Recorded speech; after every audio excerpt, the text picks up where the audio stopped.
So now that you have a greenhouse, how do you actually operate it in the winter? So running a winter greenhouse is very different than how I run my greenhouse in the summertime. So today I'm going to share with you my winter greenhouse setup, including bed orientation, how I handle heat, ventilation, frost protection, and watering. With these winter skills, I can grow a lot of winter produce.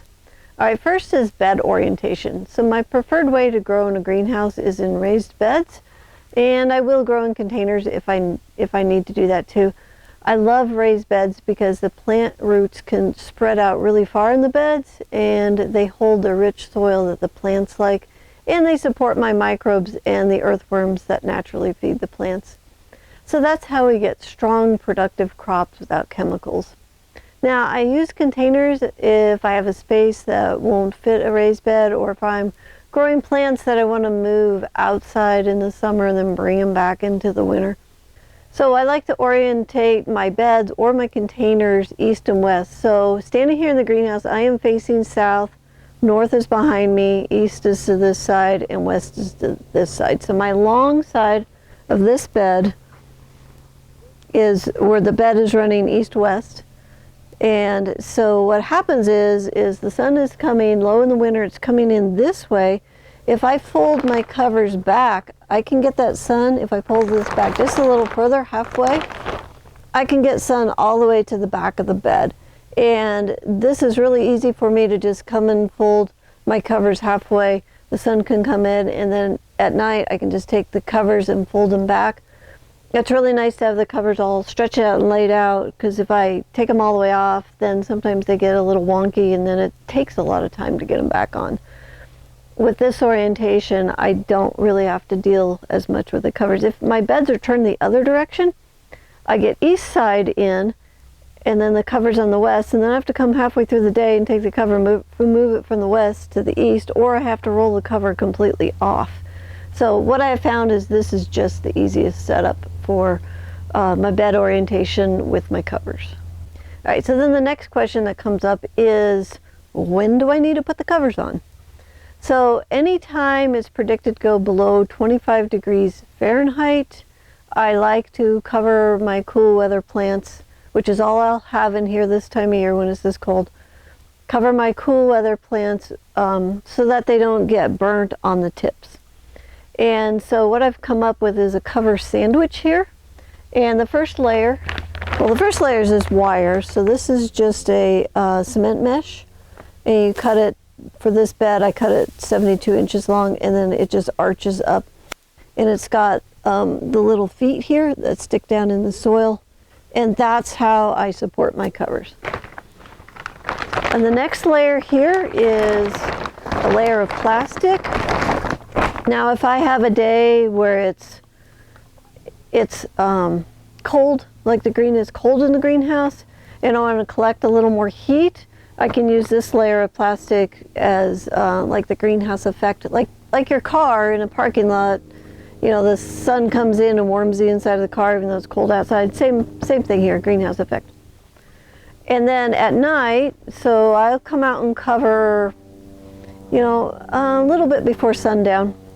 And I will put on 2 layers of the 1.5 ounce frost blanket. These are very easy to find. I'll put a link in the description below for you to find these. So this gives us 2 1.5 ounce layers, which will equal 3 ounces of fabric per square foot. That's what I'm looking for frost protection. And then if your greenhouse doesn't have a lot of condensation, you can skip the last layer, like you can just have your blankets exposed. But what I'm finding in this greenhouse is I'm getting a lot of dripping at night, and so I can use 1 more layer of plastic. And I do this if I'm outside, because if it's going to rain or snow, then I have this layer of plastic, because you want to keep your insulative layer dry so that it's effective. So I have plastic, 2 layers of insulation, and then another layer of plastic, and this holds really, really well. It'll take your cold weather plants down to, gosh, even 0 degrees Fahrenheit most of the time. Some of them are a little frost tender, but I really like this setup. It works really well. And being indoors where the sides are shut, I don't have wind So I don't have to worry, like if I put this cover like this tonight, it'll be just like this in the morning when I come out. If you're doing this outside, get some blocks and bricks because the wind will come up and pull your covers off. All right, so the next question I get about growing in winter greenhouses is, do I need to heat it? And I do not heat my winter greenhouse. Instead, I rely on my frost blankets and my plastic to retain heat. Now, I've heated greenhouses in the past and the costs simply outweighed the produce that I grew.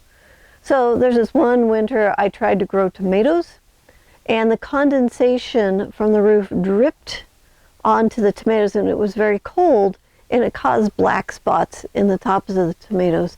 And also the tomatoes, they had no flavor.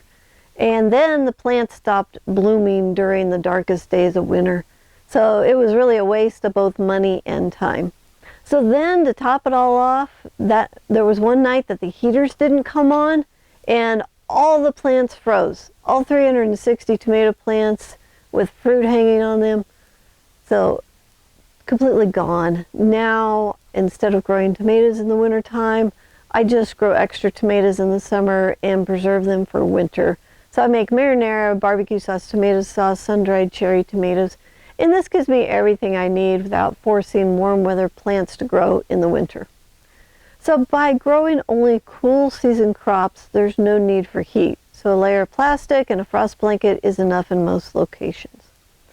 All right, next is ventilation. So ventilation is still important in the winter, especially for managing the condensation.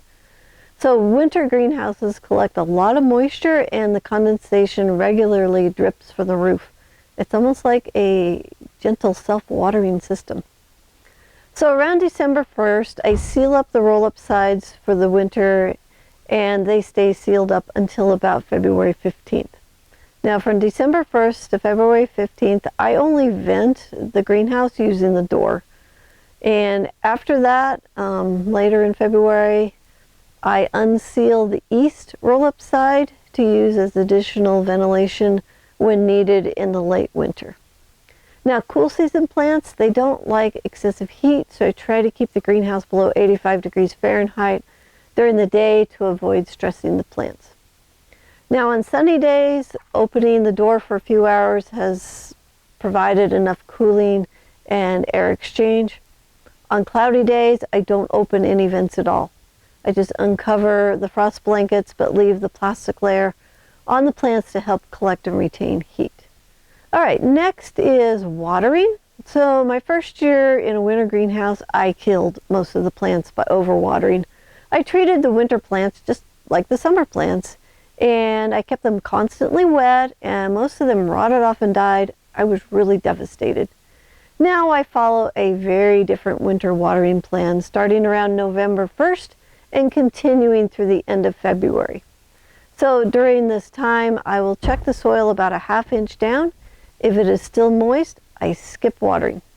I also skip watering on cloudy days. So the goal is to let the soil dry out more than you would in the summer.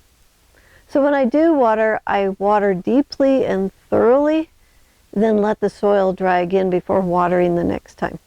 So sometimes it's 3 weeks between waterings. So if I'm unsure whether a plant needs water, I just skip it. And if I know a plant won't survive until tomorrow without water, then I water it. Now, seedlings with shallow roots, they need closer attention and may need water more often.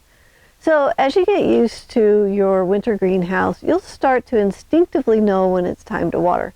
Just remember, you can kill your plants with kindness by overwatering them in the winter. So with these skills, you can have a lot of success growing cool season plants in a greenhouse. Now the next step is to figure out what will grow in a winter greenhouse. So in the next video, we're going to go over the best plants that will really grow well for you in the winter greenhouse.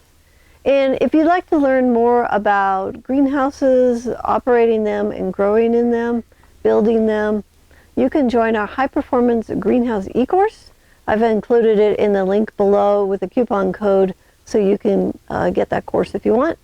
And if you want to get started right away, go ahead and check out our Hardy Green Seed Kit on our website, thelivingfarm.org. And I'll put the link in the description below so you can get that as well. And I want to thank you for watching, and I'll see you in the next episode.